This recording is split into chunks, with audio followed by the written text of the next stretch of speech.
Hi everybody, question from Eric today who says, I'm having pain in my rear toe from split jerking. Is this due to not landing the rear foot correctly on the split jerk? Every time I finish a session that involves split jerking, my big toe hurts like hell and takes a couple of days for the pain to go away. Is this a common issue and what can I do about this? Yeah, you're definitely doing something wrong. Your split jerk should not hurt your toe or anything else in your body.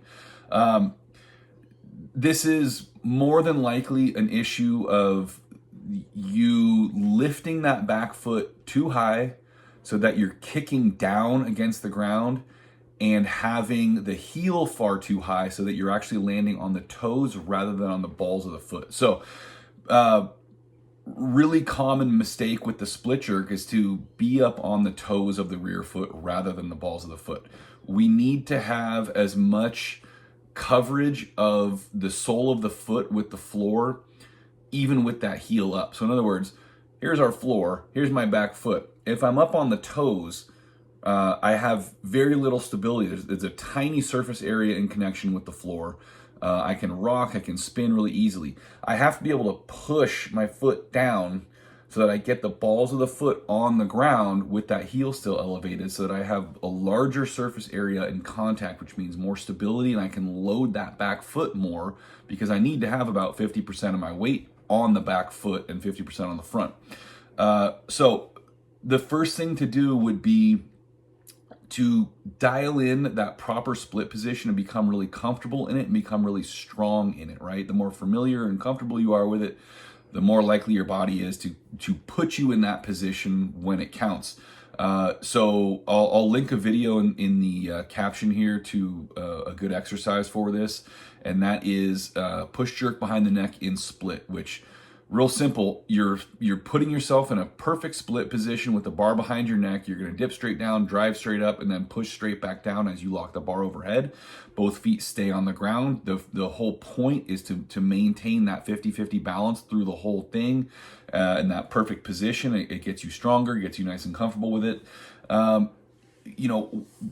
Working on some fairly heavy weights on that once you're comfortable with it is going to get you really strong and confident.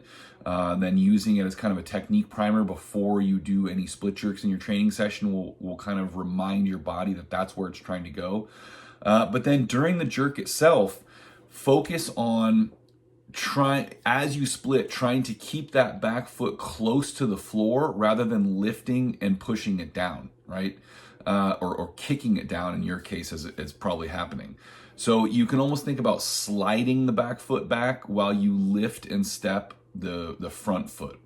And that's going to help too with that back foot reconnecting and loading a split second before the front foot does, which is what we want. We don't want to be able to see a weird stagger in real time, but if we watch it in slow motion, we should see that there's the pressure on the back foot before the front foot is loaded. And between those two things, that should take care of this. And keep in mind too that if you keep doing this and you're saying your toe hurts for a couple days after, it's probably because you have a minor sprain, which is not ever quite healing all the way because you keep aggravating it. So do your best to fix this, take care of it, and then expect though that pain is still going to linger a little bit even if you're doing it correctly, and just make sure that over time it is progressing as you start kicking the ground less. And if that's not helping, then you're on your own, bud. I don't know what to tell you.